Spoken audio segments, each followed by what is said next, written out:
Shalom, selamat pagi semuanya. Bersyukur, berterima kasih pada Tuhan. Pagi hari ini kita boleh bangun lagi dengan tubuh yang diberkati, dengan kekuatan kesehatan yang baru yang datang daripada Tuhan. Dan kita boleh bersama-sama lagi datang, bersyukur, memuji, menyembah Tuhan. Suatu hari ini kita datang menghampiri tahta kasih karunia-Nya, membawa korban pujian, syukur, penyembahan, bahkan hidup kita sebagai persembahan yang berkenan bagi Tuhan. Bapa, kami bersyukur, kami berterima kasih kepadamu pagi hari ini. Pagi ini kami boleh bangun dengan tubuh yang diberkati. Kami bersyukur buat hari baru yang kau jadikan lagi bagi kami. Terima kasih buat kasih setiamu selalu baru setiap pagi dalam hidup kami. Terima kasih buat kemurahan dan kebajikan-Mu yang terus mengikuti kami sepanjang umur hidup kami. Sehingga kami boleh ada sebagaimana kami ada pagi hari. Suatu pagi ini kami datang kepadamu dengan hati yang bersyukur. Sebab Engkau baik Tuhan. Kau sungguh baik, Kau sangat baik dalam segala keadaan kami. Engkau tetap baik bagi kami. Biarlah hati kami selalu bersyukur kepadamu. Terpujilah namamu. Haleluya. Ku datang dengan syukurku, membawa kerinduanku, Yesus. Ingin ku menyenangkanmu.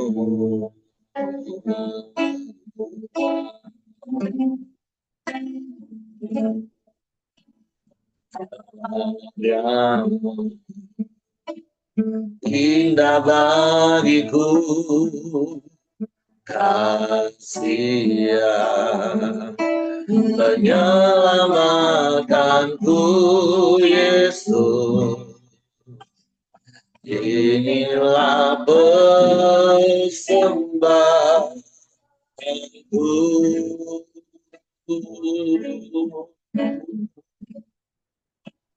Ku membawa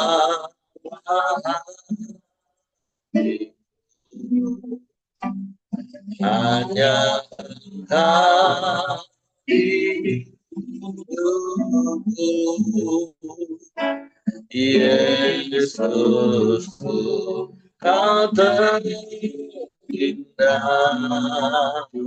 Selamanya ku menyembahmu, ku menyembah hidupku. Inilah persembahanku untuk Yesusku yang terindah. Selamanya ku menyembahmu,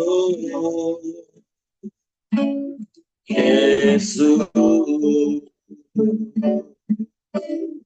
Kami datang kepadamu,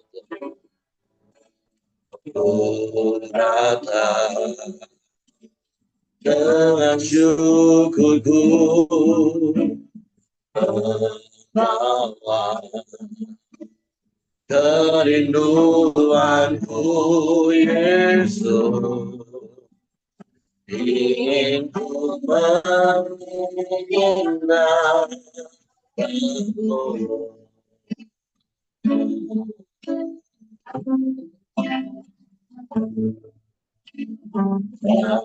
Padamu indah bagiku kasih menyelamatkanku Yesus. Inilah persembahan aku. Amin. Ku menyembah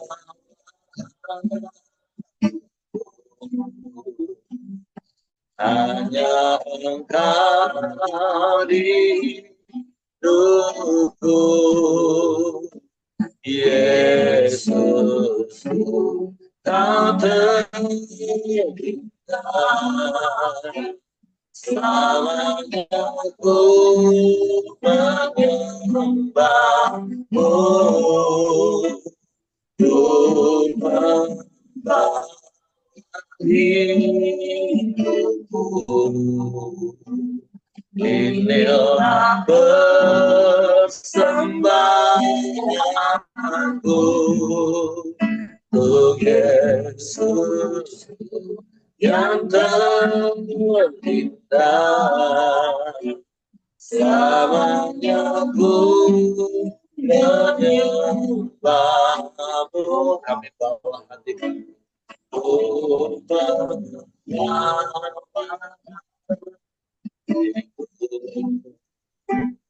Hanya Engkau di hidupku, Yesus yang terindah. Selamanya ku menyembahmu, ku menyembah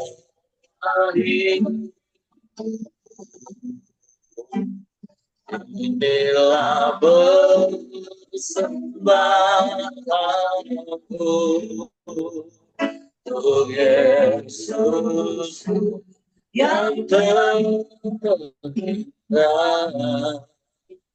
Selamanya ku menyembahmu untuk Yesus yang terindah. Selamanya ku menyembahmu untuk Yesus yang terindah.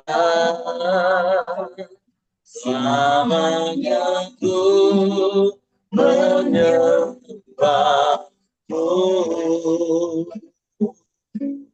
Yesus.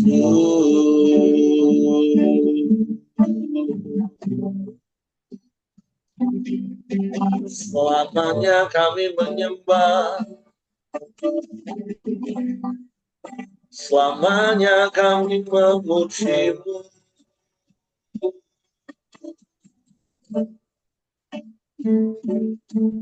Kau yang terindah,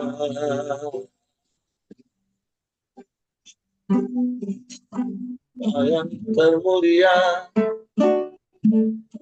dalam hidup kami. Kami menyembah, kami menyembah, kami memuji Yesus. Kami bawa korban syukur kami kepadamu. Kami bawa penyembahan kami bagimu. Sebab hanya Engkau yang layak dipuji, disembah. Hanya Engkau yang layak ditinggikan, diagungkan, dimuliakan selamanya.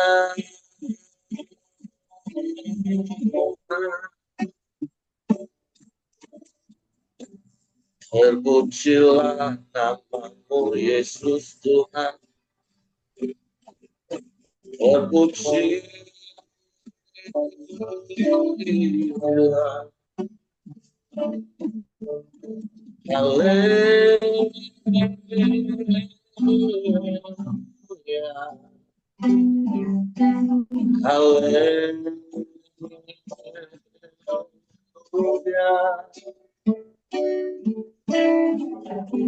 ajaib Engkau, ajaib Engkau.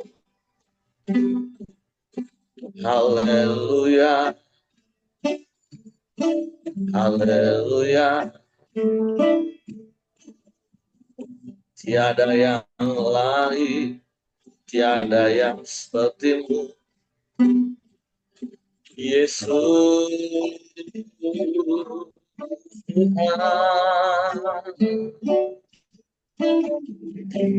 Kau sumber segalanya bagi kami.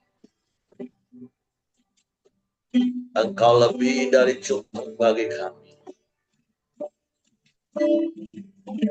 Saat kami lemah, Engkau sumber kekuatan bagi kami. Saat kami sakit, Engkau sumber kesembuhan bagi kami.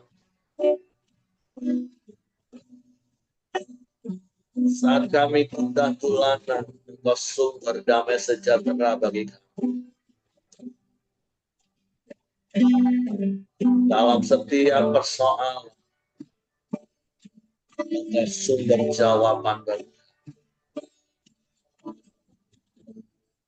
Di dalam setiap pergumulan, Engkau sumber kemenangan bagi kami. Kau sumber sukacita dalam hidup kami.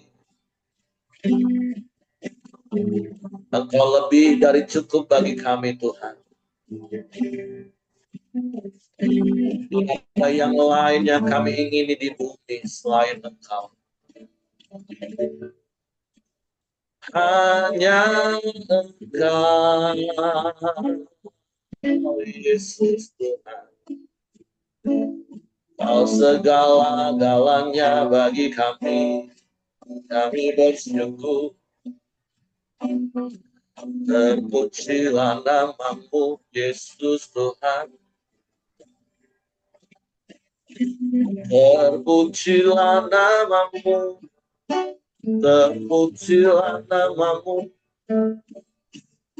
ya Allah.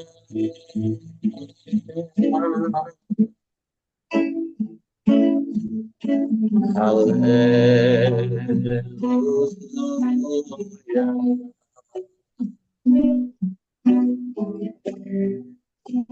Ajaib Engkau, Tuhan. Ajaib Engkau.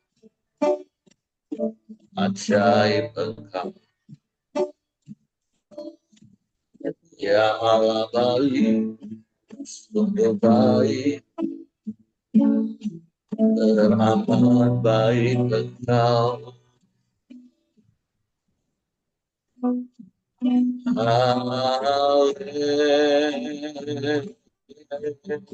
Haleluya. Haleluya.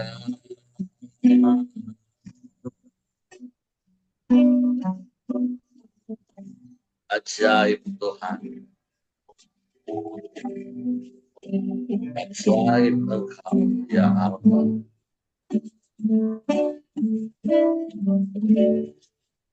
Tidak ada yang lain, tidak ada yang sama seperti-Mu. Sebab Tuhan hanya kepadamu hati kami percaya. Hanya kepadamu kami berharap. Sebab Engkau Allah yang setia, Allah yang tidak pernah mengecewakan. Kami bersyukur.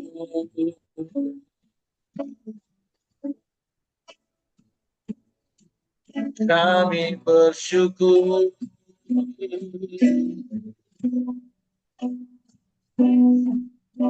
Terima kasih. Terima kasih.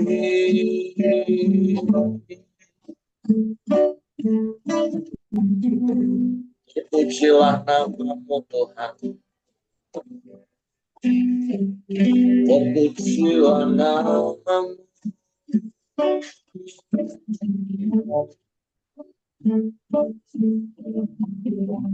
Haleluya.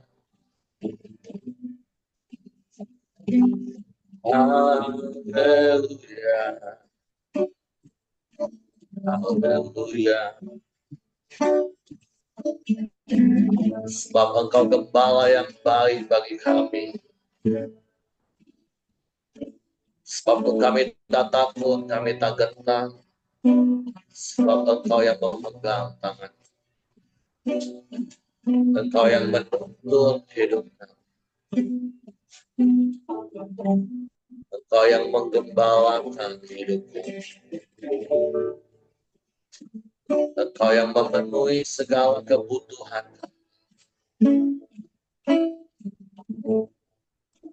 Bahkan kebutuhan roh, jiwa, dan tubuh kami.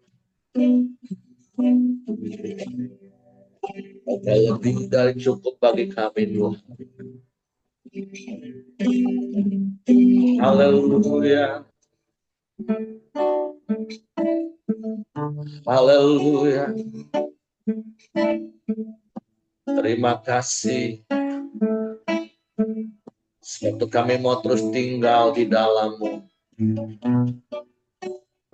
Sebab hanya di dalam-Mu ada damai sejahtera yang tidak pernah berkesudahan. Sebab hanya di dalam-Mu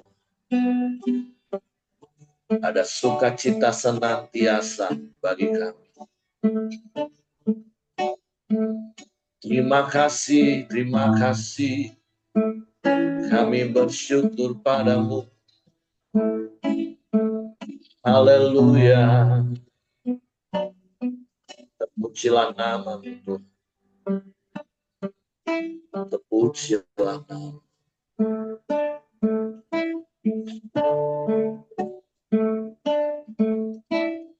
Kau gembalaku, ku takkan takut. Kau menuntunku untuk kemuliaan-Mu. Walaupun ku berjalan di lembah gelap, ku takkan takut. Dapatkan Kau gembala kami, Tuhan.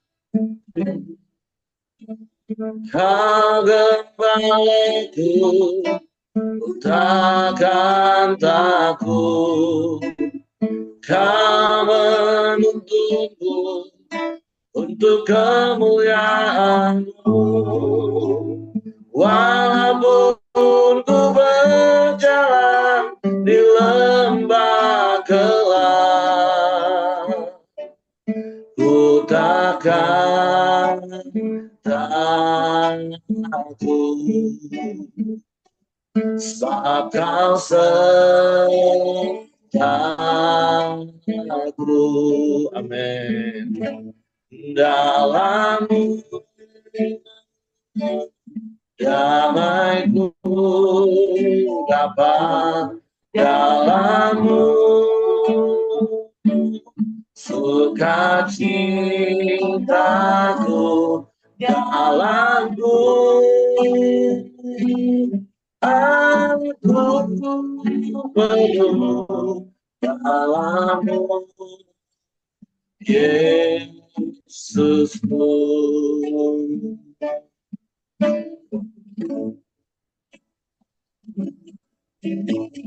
Kau gembalaku, ku takkan takut. Kau menuntunku untuk kemuliaan-Mu. Walaupun ku berjalan di lembah gelap, tegakkan langitku, sebab kau sertaku.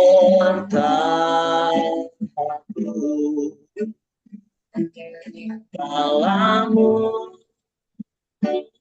damaiku dapat, dalammu sukacitaku, dalammu aku penuh, dalammu Yesusku, ya dalammu damaiku dapat, dalammu sukacitaku, dalammu aku penuh, dalammu Yesusku, dalammu Yesusku, ya dalammu Yesusku.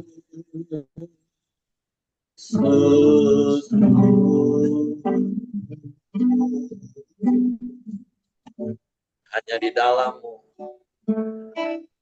hanya di dalam kami memiliki damai sejahtera yang sempurna. Hanya di dalam kami dapat bersuka cita senantiasa dalam segala keadaan. Karena hidup kami tidak ditentukan oleh apa yang terjadi di sekeliling kami, bahkan apa yang sedang kami alami. Tapi damai sejahtera kami dan sukacita kami ditentukan karena Engkau ada dalam hidup kami. Engkau tidak pernah meninggalkan kami. Engkau tidak pernah membiarkan kami. Suatu kami mau terus berpegang teguh pada janji-janji firman. Suatu pagi hari ini kami buka hati kami lagi untuk firman. Dan hanya untuk firman. Suatu Roh Kudus, tolong kami untuk mengerti dan memahami firman. Sehingga kami percaya firman. Dan kami melakukannya dalam hidup. Dalam nama Yesus, kami sambut firman. Haleluya. Amin. Oke, silakan Pak Ramli. Ya, terima kasih Pak Heri. Selamat pagi Bapak Ibu, teman-teman semua. Hari ini kita sampai di pasalnya yang kedua dari kitab yang baru kita pelajari, yaitu kitab Korintus, 1 Korintus pasalnya yang kedua. Ini sambungan dari yang kemarin yang Pak Heri jelaskan, dari kop yang terakhir tentang hikmat Allah dan hikmat manusia. Sambungannya saya akan bacakan ayat yang pertama. Demikianlah pula ketika aku datang kepadamu, saudara-saudara, aku tidak datang dengan kata-kata yang indah atau dengan hikmat untuk menyampaikan kesaksian Allah kepada kamu. Sebab aku telah memutuskan untuk tidak mengetahui apa-apa di antara kamu selain Yesus Kristus, yaitu Dia yang disalibkan. Aku juga telah datang kepadamu dalam kelemahan dan dengan sangat takut dan gentar. Baik perkataanku maupun pemberitaanku tidak kusampaikan dengan kata-kata hikmat yang meyakinkan, tetapi dengan keyakinan akan kekuatan roh, supaya iman kamu jangan bergantung pada hikmat manusia, tetapi pada kekuatan Allah. Ya, jadi kita tahu bahwa ketika Paulus menulis surat ini kepada jemaat Korintus, karena dia mendengar ada beberapa masalah yang terjadi di jemaat Korintus, ada ancaman perpecahan karena beberapa kelompok mengagung-agungkan kelompok tertentu sehingga eh, ada ancaman perpecahan terjadi di jemaat Korintus. Salah satunya adalah ada kelompok yang terlalu mengagung-agungkan eh, pengajaran dengan hikmat-hikmat yang tidak jelas. Oleh karena itu, Paulus perlu meluruskan sehingga dia di ayat yang pertama mengatakan bahwa dia datang bukan dengan eh, dia datang dengan kata-kata bukan dengan kata-kata yang indah atau dengan hikmat manusia untuk menyampaikan kesaksian Allah kepada jemaat di Korintus pada waktu itu. Di ayat yang kedua dia menjelaskan bahwa dia tidak membawa pengajaran siapapun, tetapi dia hanya fokus memberitakan tentang Yesus Kristus yang disalibkan.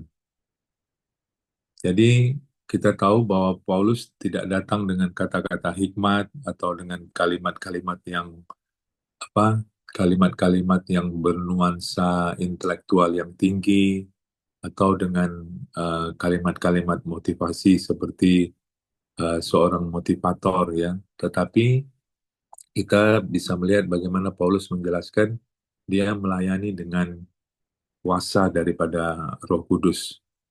Eh, kita tahu juga bahwa kota Korintus ini adalah kota pelabuhan dagang sebagai pusat budaya pada waktu itu, di mana tentu kota ini banyak berisi orang-orang yang pintar ya, orang-orang yang dengan intelektual yang tinggi ya. Biasanya tentu tidak mudah melayani orang-orang yang seperti ini dipenuhi dengan orang-orang dengan intelektual yang tinggi. Secara umum biasanya tentu kalau kita melayani orang-orang yang seperti ini maka kita eh, harus memiliki juga kemampuan untuk tampil meyakinkan secara intelektual juga ya. Karena jika yang kita sampaikan di dalam pemberitaan kita atau di dalam pelayanan kita tidak mengandung unsur-unsur intelektual atau argumentasi-argumentasi intelektual ya. Nah, bisa-bisa tidak ada yang mau mendengarkan kita ya. Jika kita ingin menjangkau orang-orang yang seperti ini, tentu kita eh, harus apa namanya? Harus selevel lah dengan mereka ya, supaya kita bisa didengarkan ya. Ini kan konsep secara umum ya yang mungkin hari-hari ini juga kita pegang ya. Tetapi hari ini kita bisa melihat tidak seperti itu dengan Paulus. Paulus tidak datang dengan kata-kata motivasi, tidak datang dengan hikmat yang berasal dari manusia ya, tetapi dia datang dengan hikmat dari Allah ya, dengan kekuatan Roh Kudus, dengan kekuatan Injil dia datang. Tentu poinnya adalah bukan tidak boleh ya kita menyampaikan kebenaran, menyampaikan Injil dengan hikmat-hikmat yang diperlukan ya. Kita tahu juga Paulus hikmatnya juga luar biasa. Surat-suratnya kadang-kadang kita sulit mengerti karena cukup tinggi pengertiannya ya. Tetapi fokusnya adalah bukan dengan membawa kalimat-kalimat atau kata-kata hikmat yang berasal dari manusia, tapi Paulus menegaskan apa yang dia beritakan, apa yang dia sampaikan adalah dengan kekuatan Roh Kudus, dengan kekuatan Injil ya. Supaya apa? Supaya tentu ayat yang kelima, supaya iman kamu jangan bergantung pada hikmat manusia, tetapi pada kekuatan Allah ya. Jadi supaya iman kita itu atau iman yang mendengarkan itu tidak bergantung kepada hikmat manusia, tetapi kepada kekuatan Allah. Jadi intinya poinnya kita harus mengandalkan kuasa Roh Kudus dan kuasa yang terdapat di dalam Injil Kristus. Apa aplikasinya bagi kita ya? Aplikasinya bagi kita tentu hari-hari ini kita perlu introspeksi diri ya. Eh, apakah hari-hari ini kita lebih suka mendengarkan kata-kata motivasi yang begitu banyak di sosial media ya dibandingkan menghabiskan waktu untuk mendengarkan atau membaca atau merenungkan firman Tuhan ya. Nah, ini yang eh, poin yang penting yang diingatkan dari perikop ini kepada kita ya. Jangan-jangan jangan sampai kita lebih menyukai atau lebih hobi mendengarkan kata-kata motivasi yang seakan-akan benar ya, tetapi sebenarnya itu bertentangan dengan kebenaran firman Tuhan. Mari kita lebih bijak, lebih selektif ya untuk lebih mencintai firman Tuhan dibandingkan kata-kata hikmat yang hanya berisi motivasi-motivasi belaka saja ya. Beberapa contoh yang mungkin pernah kita dengar ya, misalnya tahun 2026 biarlah kita menjadi versi terbaik dari diri kita ya. Sepertinya itu eh, baik ya, sepertinya itu menggugah semangat, mendorong kita termotivasi. Tetapi sebenarnya itu bertentangan dengan firman Tuhan, karena firman Tuhan mengatakan bahwa kalau kita hidup, biarlah Kristus yang hidup di dalam kita, bukan diri kita lagi. Ya, jadi justru diri kita lah yang harus kita apa? Kita matikan ya, supaya Kristus hidup di dalam diri kita yang mengendalikan seluruh kehidupan kita. Jadi hal-hal yang seperti itu yang perlu kita introspeksi diri kita ya melalui perikop yang pertama ini untuk kita pelajari bersama-sama, kita diingatkan bersama-sama. Yang kedua tentu dengan teladan yang diberikan oleh Paulus kepada kita bahwa Paulus datang dengan hikmat Allah ya, dengan bukan dengan kata-kata motivasi yang tinggi-tinggi, walaupun yang dihadapinya orang-orang yang berintelektual tinggi ya, tetapi dia fokus memberitakan Injil dengan kuasa Roh Kudus, tentu membuat kita tidak perlu merasa takut untuk memberitakan Injil. Walaupun kadang-kadang yang kita hadapi orang-orang yang pintar ya, tetapi mari kita sampaikan dengan bahasa yang sederhana, yang kita tahu bahwa apa yang kita sampaikan itu berkekuatan Allah ya, ada kuasa Roh Kudus di dalamnya ya. Ketika kita menyampaikan Injil, karena kita tahu Injil itu adalah kekuatan Allah. Jadi kita nggak perlu takut, kita sampaikan saja, biarlah Roh Tuhan yang bekerja untuk menerjemahkan apa yang kita sampaikan kepada eh, orang yang ada di hadapan kita. Jadi dua dua poin itu yang kita bisa dapatkan dari perikop yang pertama. Kita lanjutkan perikop yang kedua, hikmat yang benar. Sesungguhnya demikian kami memberitakan hikmat di kalangan mereka yang telah matang, yaitu hikmat yang bukan dari dunia ini dan yang bukan dari penguasa-penguasa dunia ini, yaitu penguasa-penguasa yang akan ditiadakan. Tetapi yang kami beritakan ialah hikmat Allah yang tersembunyi dan rahasia yang sebelum dunia dijadikan telah disediakan Allah bagi kemuliaan kita. Tidak ada dari penguasa dunia ini yang mengenalnya, sebab kalau sekiranya mereka mengenalnya, mereka tidak menyalibkan Tuhan yang mulia. Tetapi seperti ada tertulis, apa yang tidak pernah dilihat oleh mata dan tidak pernah didengar oleh telinga dan yang tidak pernah timbul di dalam hati manusia, semua yang disediakan Allah untuk mereka yang mengasihi Dia. Ayat 10, karena kepada kita Allah telah menyatakannya oleh Roh, sebab Roh menyelidiki segala sesuatu, bahkan hal-hal yang tersembunyi dalam diri Allah. Siapa gerangan di antara manusia yang tahu apa yang terdapat di dalam diri manusia selain roh manusia sendiri yang ada di dalam dia? Demikian pula lah tidak ada orang yang tahu apa yang terdapat di dalam diri Allah selain roh Allah. Kita tidak menerima roh dunia, tetapi roh yang berasal dari Allah, supaya kita tahu apa yang dikaruniakan Allah kepada kita. Dan karena kami menafsirkan hal-hal rohani kepada mereka yang mempunyai roh, kami berkata-kata tentang karunia-karunia Allah dengan perkataan yang bukan diajarkan kepada kami oleh hikmat manusia, tetapi oleh Roh. Tetapi manusia duniawi tidak menerima apa yang berasal dari Roh Allah, karena hal itu baginya adalah suatu kebodohan, dan ia tidak dapat memahaminya, sebab hal itu hanya dapat dinilai secara rohani. Tetapi manusia rohani menilai segala sesuatu, tetapi ia sendiri tidak dinilai oleh orang lain. Sebab siapakah yang mengetahui pikiran Tuhan, sehingga ia dapat menasihati dia, tetapi kami memiliki pikiran Kristus. Ya, jadi dari perikop yang pertama tadi dikatakan bahwa Paulus tidak datang dengan hikmat, dengan kata-kata hikmat yang tinggi-tinggi ya, tetapi dia datang dengan hikmat yang berasal dari Allah. Tetapi walaupun demikian dia menjelaskan ya, dia juga datang dengan hikmat eh, khusus pada di kalangan mereka yang telah matang ya. Jadi di kalangan mereka yang telah menjadi dewasa rohani, Paulus menyampaikan hikmat yang bukan berasal dari dunia ini, tetapi hikmat dari Allah yang dikatakan sifatnya tersembunyi dan rahasia dan yang disediakan bagi kita.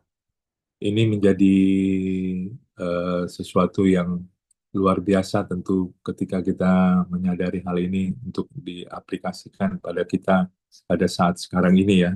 Kita bersyukur ya karena kita menerima hikmat yang luar biasa tersebut. Di ayat yang ke-9 dikatakan apa yang tidak pernah dilihat oleh mata, yang tidak pernah didengar oleh telinga, tidak pernah timbul dalam hati manusia. Nah, semuanya itu disediakan Allah bagi kita yang mengasihi Dia. Ini sesuatu yang tentu bagi saya pribadi menjadi hal yang sangat luar biasa. Nah, kata kuncinya adalah kita menerima hikmat itu tentu di ayat yang 10 dikatakan karena kepada kita Allah telah menyatakannya oleh Roh. Ya, jadi eh, oleh Roh lah kita bisa dibuat mengerti dan mengenal ya tentang Allah. Ya, bagaimana Allah yang tersembunyi bagi dunia ini dibukakan bagi kita, di dibukakan sehingga kita bisa mengerti dan mengenal Allah. Kalau bukan karena Roh, tentu kita tidak bisa mengenal Allah dengan baik, dengan benar ya. Bahkan bagi dunia, bagi manusia duniawi, ini menjadi suatu kebodohan bagi mereka. Eh, Kalau kita renung-renungkan ya, betapa luar biasanya hikmat yang kita terima dari Tuhan. Sehingga apa? Dengan hikmat itu, dengan bantuan daripada Roh Kudus yang terjemahkannya kepada kita bisa mengenal kasih Allah. Ya, karena tidak semua orang bisa mengenal kasih Allah. Tetapi kita diberi kemurahan, diberi kasih karunia mengenal kasih Allah. Kasih Allah itu eh, tentu amazing ya bagi kita. Karena kasih Allah itu adalah kasih yang sempurna bagi kita. Kasih yang kasih agape, kasih yang tidak menuntut, kasih yang eh, tidak bersyarat ya. Kasih Allah itu kalau kita renung-renungkan tidak ada kasih yang seperti itu. Allah tidak dapat untuk tidak mengasihi kita.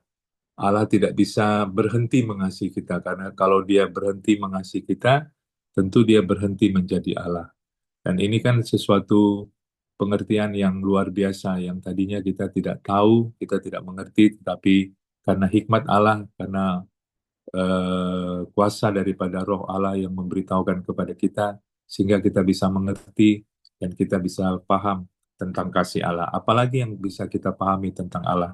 Tentu tentang rencananya yang besar bagi kita, sehingga kita bisa optimis menghadapi hari esok ya.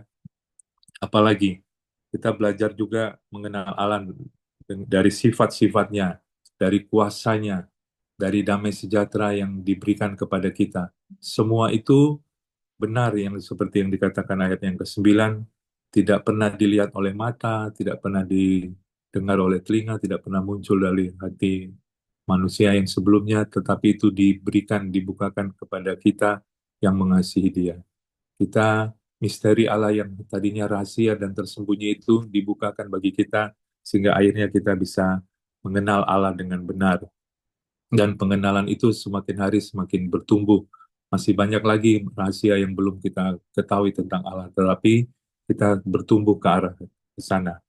Di ayat yang ke-12 dikatakan, eh, Roh Allah lah yang membuat kita tahu apa yang dikaruniakan Allah kepada kita.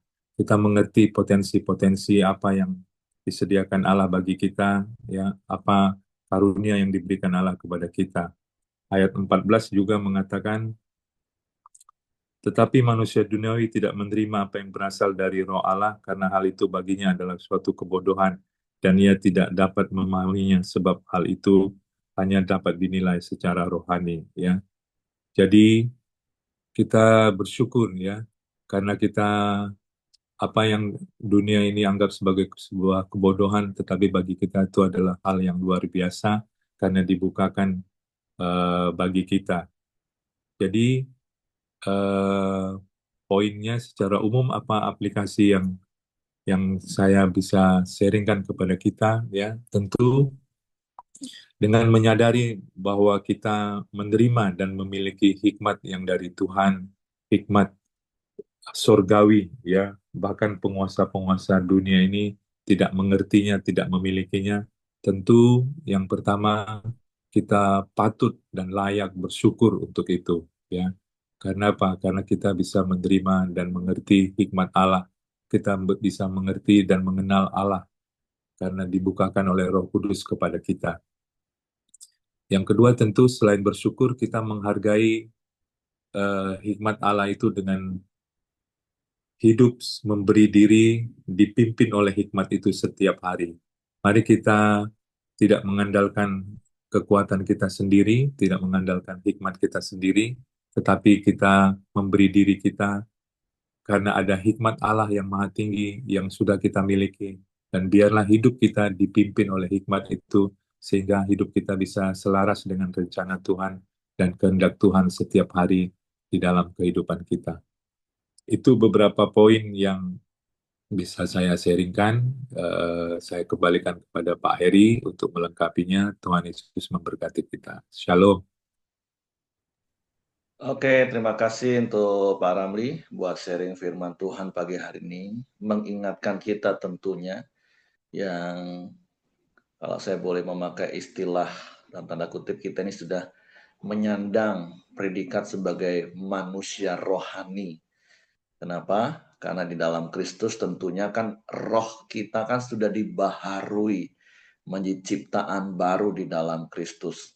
Sehingga sudah seharusnya lah hidup kita benar-benar dipimpin oleh Roh Kudus yang Tuhan sudah berikan dalam hidup kita. Sehingga kita tidak seperti apa yang dikatakan di ayat 13 dan 14. Tetapi manusia duniawi tidak menerima apa yang berasal dari Roh Allah. Maka nanti kita akan temukan di surat Paulus kepada jemaat Korintus yang kedua, Paulus mengatakan, iya, memang kita masih hidup di dunia, tapi kami tidak berjuang, kami tidak melakukan hal-hal secara duniawi. Nah, ini gaya hidup yang benar-benar ya harus kita praktekkan Bapak Ibu. Kenapa? Karena ayat ini katakan, kalau kita masih berpikir dan berlaku seperti orang duniawi, maka untuk menerima firman Tuhan, hal-hal rohani, itu akan menjadi sebuah kesulitan. Bahkan di sini menganggap sebuah kebodohan. Makanya tanpa sadar, ya akhirnya kita nggak mau melakukan firman. Ya contoh kecil kan, mas aku disakitin, aku harus ngampuni. Enak banget. Padahal kalau manusia rohani seperti berkali-kali saya kasih contoh. Waktu kita mengampuni orang lain, yang untung siapa? Kalau manusia duniawi ngomong, dialah untung. Masa dia nyakitin terus aku ampuni dia? Enak lah di dia. Nah, itu manusia duniawi. Tapi manusia rohani akan ngomong, iya, ketika aku mengampuni, aku akan untung. Aku jadi lega. Hatiku nggak gundah gulana. Ingat dia, lihat dia, hatiku plong. Nah, itu manusia rohani. Nah, makanya mari Bapak Ibu hari ini firman Tuhan ingatkan, selain dari apa yang tadi Pak Ramli juga sudah ingatkan bagi kita, mari hidup di dalam hikmat Allah. Dan berkali-kali saya selalu katakan, iman dan hikmat itu harus berjalan bebarengan, sinergi. Karena dasarnya sama, yaitu firman Allah dan roh Allah. Jadi jangan iman dan hikmat itu seakan-akan bertabrakan. Nah, kalau iman dan hikmat dalam hidup kita sendiri bertabrakan, jadi orang bingung, jangan-jangan dasar iman kita, dasar hikmat kita bukan firman Allah. Tapi kalau dasar iman dan hikmat kita itu semua bersumber dari Allah, apalagi kita tahu lagi hari ini dikatakan bahwa roh Allah itu sudah ada dalam hidup kita, roh Allah yang membuat kita bisa mengenal Allah itu, karena tadi kan digambarkan, siapa yang mengenal manusia selain roh manusia itu? Nggak ada satupun orang yang bisa lebih mengenal saya selain saya sendiri. Tentu ini di luar konteks Tuhan yang maha tahu Bapak Ibu ya, tentang saya. Bahkan istri saya, orang yang terdekat saya, nggak bisa 100% memahami, mengenali saya detik ini. Mungkin secara umum, secara global, iya. Ya sama, manusia mungkin secara umum, secara global ngerti tentang, tahu nggak tentang Tuhan? Tahu. Oh, pencipta dunia ini ada Allah yang menciptakan, tahu. Tapi kan kita satu langkah lebih maju dari hal itu. Kenapa? Karena ada roh Allah dalam hidup kita. Sehingga kita bisa mengenal lebih dalam lagi. Nah, makanya, jadi mari Bapak Ibu renungkan lagi, khususnya ayat 13-14 hari ini. Apakah hari ini kita sudah berlaku benar-benar sebagai manusia rohani yang memikirkan segala sesuatu yang kita alami, yang kita rasakan, itu di-compare ke firman Tuhan, apa kata firman Tuhan. Dan kemudian ketika kita menerima firman Tuhan itu, kita menerimanya dengan sukacita, dengan senang. Karena memang kita tidak lagi hidup dengan cara-cara duniawi, tapi hidup dengan hikmat Allah. Di dalam memutuskan segala hal, di dalam melakukan segala tindakan. Mari semuanya berdasarkan hikmat Tuhan, hikmat Allah. Dan itu berdasarkan firman Tuhan. Sehingga sederhananya ya, karena kita dipimpin roh Allah kepada seluruh kebenaran, seperti Yohanes tulis, ya maka kita nggak akan mengalami kebingungan, kita nggak akan mengalami benturan, tapi ya sehingga seperti apa yang tadi Pak Rami juga sampaikan di ayat yang ke-9, sehingga bahkan apa yang nggak pernah kita lihat, nggak pernah kita dengar, bahkan yang nggak pernah timbul dalam pikiran kita secara manusia duniawi, tapi itu yang roh berikan dalam hidup kita. Dan ketika kita melakukan kebenaran itu, ya kita bersuka cita. Jadi mari Bapak Ibu renungkan lagi. Ya, sekali lagi seperti Paulus katakan nanti di suratnya yang kedua di pasal 10. Memang kita masih hidup di dunia, itu satu hal realita nggak bisa kita sangkal Bapak Ibu. Kita masih hidup di dunia. Tapi pertanyaannya ya seperti apa yang Paulus tulis di jemaat Roma kemarin, apakah kita masih hidup seperti orang dunia? Kan Paulus sudah ingatkan, kita harus mengalami perubahan, pembaharuan akal budi, sehingga kita tidak menjadi serupa dengan dunia. Kita memang masih hidup di dunia, iya, nggak ada yang bisa menyangkal, saya nggak bisa menyangkal, kita masih hidup di dunia. Tapi mari hidup kita bukan berdasarkan apa yang ada di dunia ini, tapi berdasarkan hikmat Tuhan. Dari mana kita dapat? Dari firman Tuhan tentunya. Makanya ayo Bapak Ibu tetap setia, tetap sungguh-sungguh baca firman, renungkan firman dalam tuntunan roh Allah tentunya. Sehingga kita mempunyai hikmat yang dari Allah, hikmat yang benar di dalam menjalani hidup kita. Walaupun, sekali lagi, walaupun mungkin secara dunia kita dianggap bodoh, seperti apa yang Paulus katakan. Masa lagi sakit suruh bersyukur? Kan bagi orang dunia itu susah diterima. Lagi sakit suruh bersyukur. Tapi bagi orang rohani, pemikirannya jadi sederhana. Emang kalau aku nggak bersyukur, aku jadi sembuh.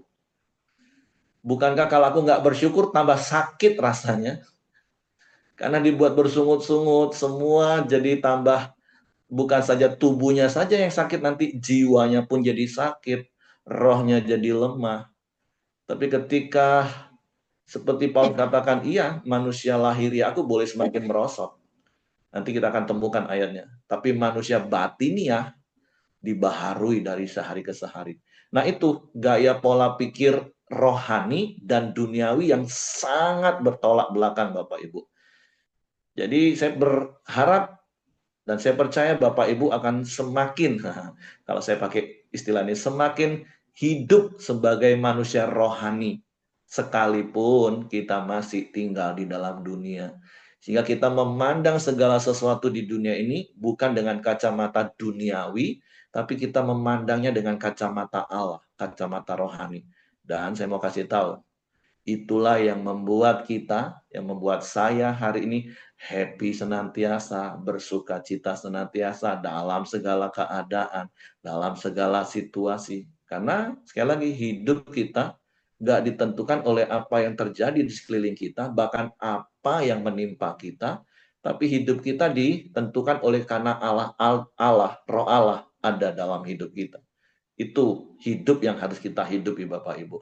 Oke, itu saja yang saya tambahkan. Terima kasih untuk Pak Ramli buat sharing firman Tuhan pagi hari ini. Silakan Bapak Ibu kalau ada yang mau menambahkan sesuatu. Kalau tidak ada, nanti Ko Aheng akan berdoa syafaat dan akan ditutup oleh Pak Ramli. Oke, silakan Ko. Oke, Shalom Bapak Ibu semua. Mari kita bersatu dan unity masuk dalam doa. Bapa kami yang bertata dalam ke surga, yang kami puji kami semua dalam nama Tuhan Yesus.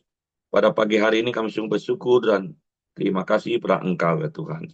Atas pertolongan, perlindungan, penyertaan-Mu pada kami semua, baik orang tua, suami istri, anak, cucu, menantu, bahkan yang mengundara dengan kami semua ya Tuhan. Engkau telah urapi tiap kami ya Tuhan, supaya kami tetap taat dan bersuka cita kepada Engkau ya Tuhan Yesus. Kami juga bangga punya Allah seperti Engkau ya Tuhan, Engkau selalu ada di dalam setiap musim kehidupan kami ya Tuhan. Bahkan Engkau telah berikan kami kekuatan kesehatan yang prima ya Tuhan, sehingga kami tetap dapat melakukan, terutama dalam sharing firman Tuhan pada pagi hari ini ya Tuhan Yesus. Kami sungguh bangga, Engkau Allah kami yang hebat ya Tuhan. Pada pagi hari ini kami sudah sama-sama sharing tentang firman-Mu ya Tuhan. Supaya firman-Mu beri rema bagi setiap kami dalam perjalanan hidup kami ya Tuhan. Dan kami tetap andalkan Engkau dalam segala keadaan kami ya Tuhan Yesus. Dan iman kami tidak bergantung dari rahim manusia ya Tuhan Yesus. Karena Engkau adalah Roh Kudus dan kekuatan Allah telah memberi kekuatan kepada kami ya Tuhan. Dan pada pagi hari ini kami mau dipimpin oleh hikmat Allah ya Tuhan. Kami tidak pikir duniawi ya Tuhan. Mata kami hanya tertuju pada Engkau ya Tuhan. Terima kasih ya Tuhan Yesus. Pada pagi hari ini, hamba-Mu para Ramli yang sudah menyampaikan kebenaran firman-Mu. Engkau berkati ya Tuhan. Engkau berkati pelayanannya supaya semakin hari semakin dipakai Tuhan secara luar biasa. Dan jadi berkat bagi semua orang ya Tuhan Yesus. Dan juga Engkau terus tambahkan kapasitas dalam pelayanan ya Tuhan. Dan juga Engkau berikan kekuatan kesehatan yang prina buat Pak Ramli dan istri dan anak-anaknya Tuhan. Engkau berkati dan juga Engkau berkati cita-cita anak-anaknya Tuhan Yesus. Dan profesi sebagai dokter ya Tuhan juga Engkau berkati pelayanannya sebagai dokter dimanapun berada ya, khususnya di daerah Bungo ya Tuhan. Dalam nama Tuhan Yesus. Demikian juga setiap kami yang ada di Gorokoran ya Tuhan, Engkau sudah berkati kami. Apabila ada pergumulan persoalan ya Tuhan, Engkau selalu memberikan solusi jalan yang terbaik. Bahkan Engkau memberikan jawaban kami yang pasti ya Tuhan. Setiap masalah kami. Karena Engkau selalu menolong kami dalam nama Tuhan Yesus. Setiap pekerjaan pelayanan kami lakukan sepanjang hari ini, boleh mempermuliakan nama-Mu ya Tuhan Yesus. Apabila ada teman di kolam dia yang sakit atau kurang sehat ya Tuhan, di dalam nama Tuhan Yesus dan kuasa bibirnya Tuhan Yesus, Engkau pulihkan, Engkau sembuhkan secara sempurna di dalam nama Tuhan Yesus. Pada pagi hari ini kami menaikkan doa sepakat buat Pak Ongko ya Tuhan. Pemulihan kekuatan kesehatan terus terjadi, boleh menjadi berkat ya Tuhan di masa tuanya Pak Ongko, boleh menerima sukacita-Mu ya Tuhan Yesus. Dan keluarga menjaganya, Engkau beri kekuatan kesehatan ya Tuhan, supaya tetap bersuka cita ya Tuhan, menjaga Pak Ongko dengan baik ya Tuhan. Dan segala suplemen atau vitamin yang diminum Pak Ongko, Engkau berkati ya Tuhan, untuk menambah kekuatan kesehatan Pak Ongko di dalam nama Tuhan Yesus, sehingga boleh berkat bagi anak cucu dan menantunya di dalam nama Tuhan Yesus. Demikian kami juga serahkan ya Tuhan, Ibu Dorcas dalam tangan kuasa-Mu, pemulihan yang sempurna tetap terjadi ya Tuhan buat kesehatan Ibu Dorcas ya Tuhan. Dan juga Engkau berkati misi pelayanannya dimanapun dia berada ya Tuhan. Beri berkat bagi semua orang di dalam nama Tuhan Yesus. Pada pagi hari ini kami juga Unity berdoa buat bangsa dan negara dan pemerintahannya. Tuhan Yesus selalu berkati Indonesia tetap bersatu, jauhkan dari perpecahan. Aparat TNI dan Polri tetap setia menjaga kedaulatan negara Republik Indonesia dari kota sampai ke desa terpencil sekalipun. Supaya ada damai, sukacita, tentram bagi seluruh rakyat Indonesia dari desa sampai ke kota ya Tuhan Yesus. Kami doakan pemerintah mulai dari presiden, wakil presiden dan jajarannya. Demikian ya Tuhan, pemerintah daerah mulai dari gubernur, wali kota, bupati, camat, bahkan sampai ke RT RW. Supaya mereka bekerja dengan hati nurani yang benar dengan untuk kemajuan seluruh rakyat Indonesia. Dan mereka juga takut akan Engkau ya Tuhan. Supaya mereka ya Tuhan bekerja sesuai dengan kehendak-Mu ya Tuhan. Dan kami umat Kristiani juga bebas dapat beribadah dimanapun kami berada ya Tuhan. Supaya Tuhan nama-Mu dipermuliakan ya Tuhan.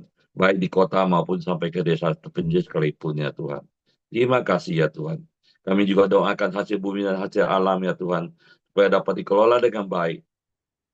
Dan dapat dipakai untuk kesejahteraan bagi seluruh rakyat Indonesia. Kami ya Unito doakan agar seluruh gereja-gereja dan berbagai dominasi maupun sidone tetap bersatu bersama-sama dengan seluruh hamba Tuhan dan seluruh jemaatnya selalu unity bersatu memberitakan kabar baik dan amanat agung sehingga boleh menjadi garam dan terang serta menjadi surat terbuka untuk menjangkau jiwa-jiwa yang belum mengenal Engkau ya Tuhan Yesus. Engkau jamah ya Tuhan, semua mereka datang bertobat sehingga boleh menjadikan bangsa Indonesia yang betul-betul bisa bidang ngaku bahwa Engkau Tuhan Yesus yang patut disembah di dalam nama Tuhan Yesus. Terima kasih ya Tuhan. Bapak Ibu Saudara, mari kita naikkan doa Bapa kami. Bapa kami yang di surga, dikuduskanlah nama-Mu. Datanglah kerajaan-Mu, jadilah kehendak-Mu di bumi seperti di surga. Berikanlah kami pada hari ini makanan kami yang secukupnya. Dan ampunilah kami akan kesalahan kami, seperti kami juga mengampuni orang bersalah pada kami. Dan janganlah membawa kami ke dalam pencobaan, tetapi lepaskanlah kami dari yang jahat. Karena Engkau punya kerajaan dan kuasa dan kemuliaan sampai selama-lamanya. Amin. Kembali kami bersyukur dan berterima kasih Tuhan buat persekutuan kami pada pagi ini yang Tuhan telah berkati, Tuhan urapi, Tuhan sertai. Terima kasih sekali lagi kami sampaikan kepadamu ya Tuhan karena Engkau telah menjadikan kami manusia-manusia rohani Tuhan yang telah menerima hikmat yang daripadamu oleh kekuatan rohmu di dalam diri kami. Sehingga kami boleh mengenal Allah kami dengan baik, dengan benar, dan kami memperoleh kekuatan di dalamnya. Kami bersyukur Tuhan, kami menserahkan hidup kami sepanjang hari ini ke dalam tangan Tuhan. Biarlah Tuhan boleh memberkati apapun yang kami kerjakan, sehingga semuanya mendatangkan kebaikan dan memuliakan Tuhan di dalam kehidupan kami. Kami terima berkat-Mu, kasih karunia daripada Allah Bapa, damai sejahtera daripada Tuhan Yesus, serta persekutuan bersama Roh Kudus menyertai kami hari ini, sampai selama-lamanya. Kami terima berkat-Mu hanya di dalam nama Tuhan Yesus Kristus. Haleluya.